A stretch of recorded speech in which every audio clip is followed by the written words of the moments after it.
दूसरे स्थान पर आ गए हैं विदिशा में ही। ये स्थान का नाम है ये चरण तीर्थ। ये श्री राम भगवान के चरण चिन्ह है यहाँ पे, चरण तीर्थ कहते हैं उसको। और ये भाई ये नदी है वेत्रवती गंगा, वेत्रवती नदी है ये। वेत्रवती नदी का पुराना घाट देखिए यहाँ पे। अभी वहाँ दोनों जगह दर्शन करेंगे। तो पहले हम चरण तीर्थ चलेंगे, भगवान राम के चरण चिन्हों के दर्शन करते हैं। चलिए।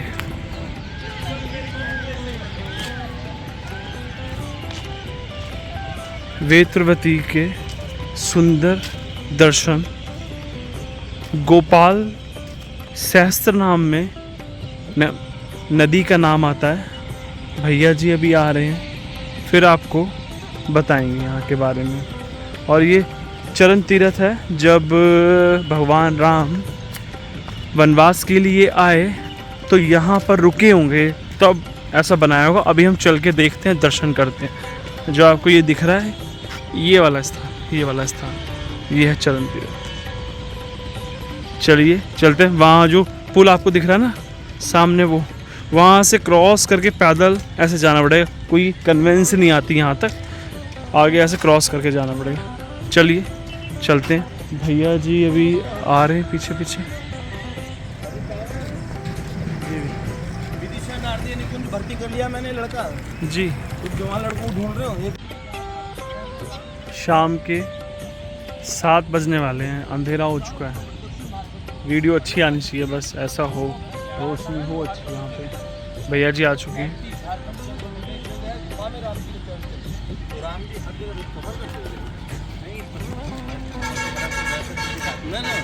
उस समय उनके जो चरण चिन्ह उन्होंने छोड़े थे भगवान ने छाप दिए।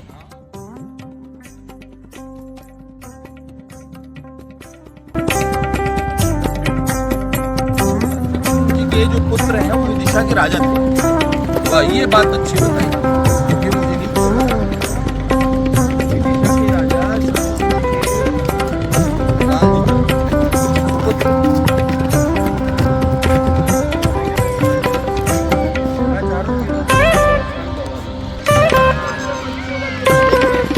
आपको पक्षियों की आवाज़ आ रही होगी, मोर बोल रहे हैं, और ये पक्षियों का दृश्य आपको दिख रहा होगा। ये सफ़ेद सफ़ेद पेड़ पे, ये देखिए बहुत सारे पक्षी हैं।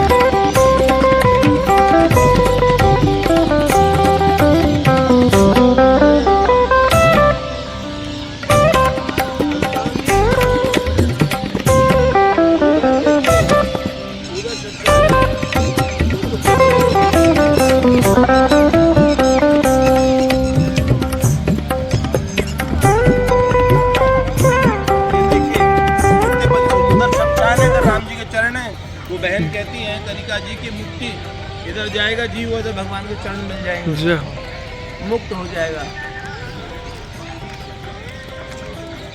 मुक्ति धाम।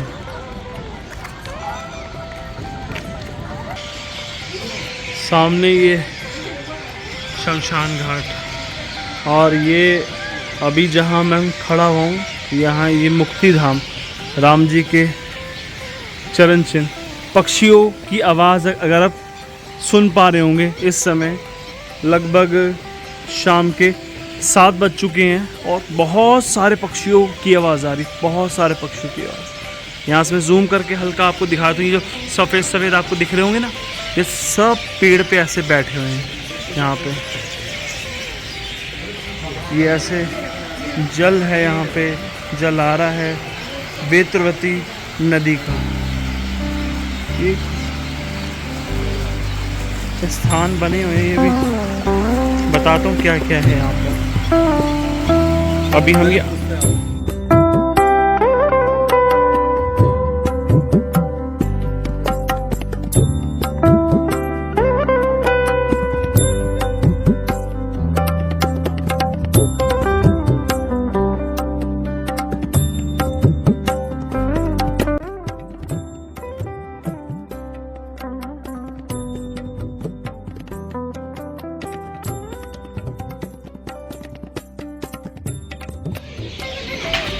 शिवलिंग स्थापित कर रखे हैं यहाँ पर।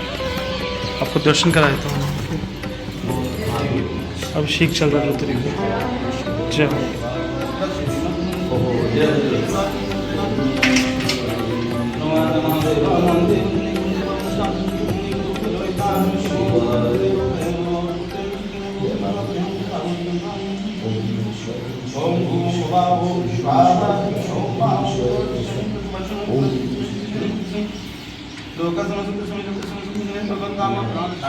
और अपने जीवन काल की जो उनकी 4 यात्रा पूरे भारतवर्ष की रही, उसमें 2 बार यहाँ आए। पुष्कर जाते समय भी वो यहाँ पर आए हैं, और एक किंवदंती के आधार पर बन जाते समय भी आए। यहाँ उन्होंने जो है च्यवन ऋषि के पैरों को पखारा है। च्यवन ऋषि का स्थान, हाँ, यही था ये स्थान है च्यवन ऋषि का, ये पूरा का पूरा क्षेत्र जो है।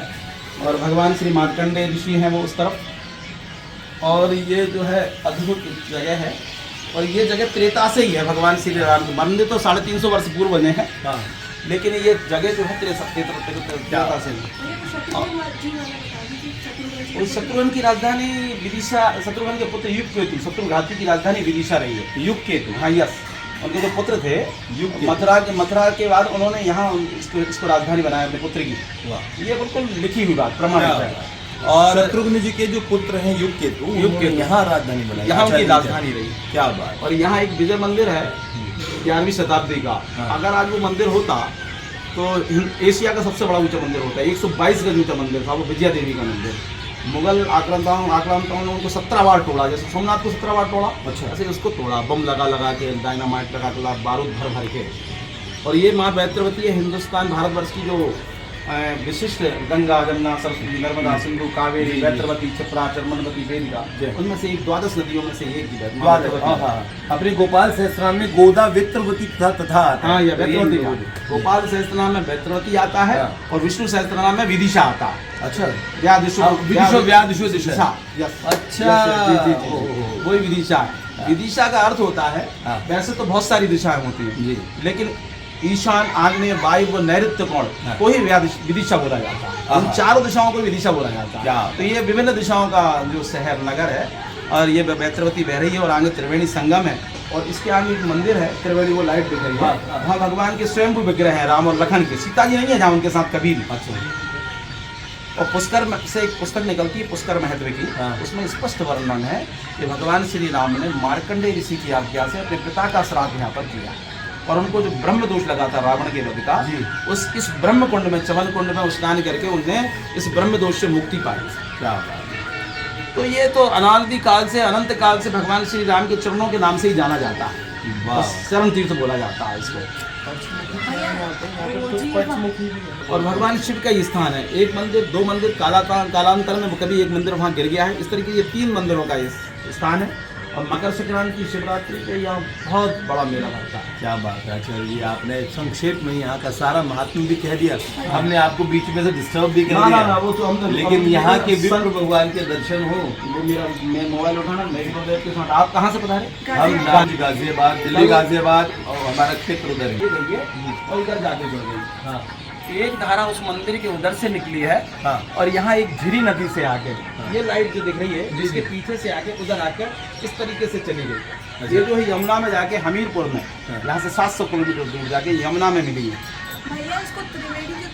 त्रिवेणी इसलिए कहा जाता है कि ये कि यहाँ से वैत्रवती गई है, वहाँ से झिरी आई है, और वहाँ सामने दिख रहा है वो जो पोर्शन, वहाँ से वैश नदी आई है। वैश नदी आगे वहाँ त्रिवेणी संगम, इसलिए उसको कहते हैं। राम जी के चरण चिन्ह का स्थान बना रखा है ये। आप सबकी तरफ से प्रणाम कर देता हूँ।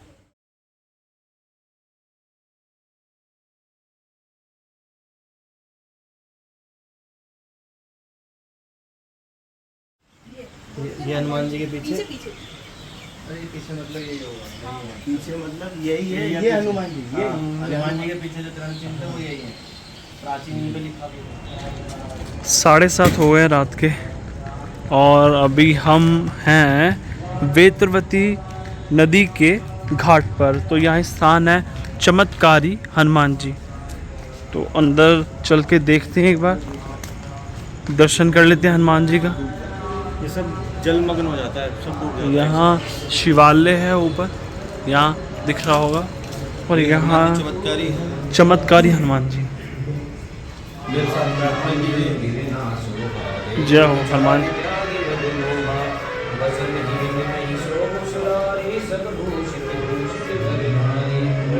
चमत्कारी हनुमान जी की जय।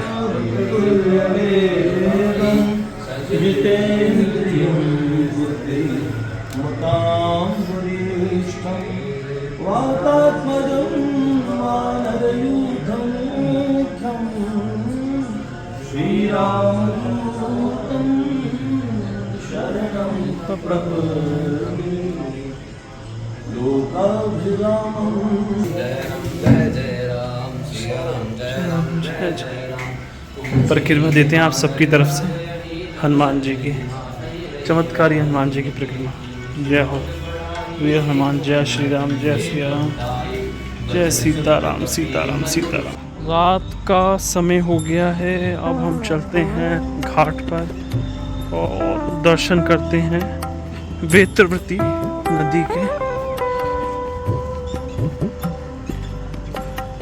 बारिश में जल बहुत ऊपर तक आया था, मतलब जहाँ अभी मैं खड़ा हुआ हूँ यहाँ जल आपको दिख रहा है, तो यहाँ तक जल ऊपर तक आ जाता है, तो ये सब जगह ये डूब जाती है। ये इतना जल अभी तो कम है। अभी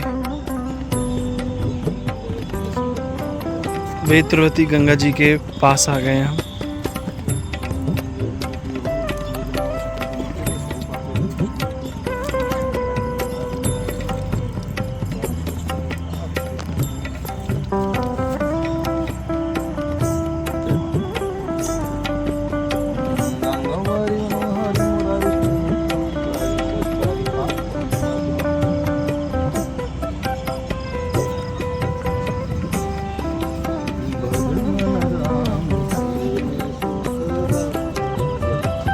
आप सबकी तरफ से प्रणाम करूँ तो जय हो।